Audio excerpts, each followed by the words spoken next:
Hi guys, in today's video, I'm going to show you how you can apply job in McDonald's online. So the first step you need to do is to search for McDonald's. So let me copy this, search for McDonald's jobs, and you need to open the first website.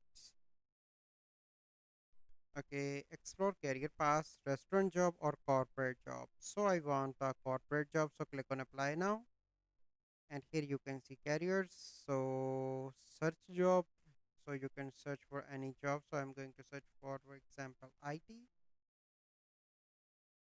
So any restaurant job, let me search.